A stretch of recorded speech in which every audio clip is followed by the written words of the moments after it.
Good morning sa inyo lahat. Magigisa tayo ng sibuyas, bawang, luya. Ayan. Igigisa natin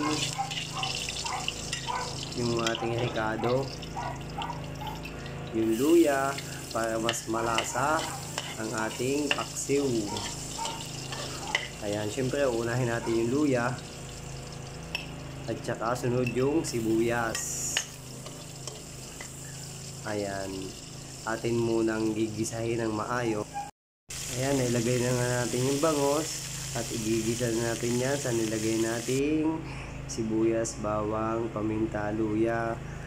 Ngayon, lalagay naman natin ang talong na masarap pa para sa ating paksiw. Ayan, magluto na din kayo ng mga paksiw-paksiw natin dyan. Ang pagkakaalam ko, ang paksiw ay isa sa lutong Pinoy na kinagugustuhan ng maraming Pilipino. Ayan, dahil ang paksiw ay napakasarap.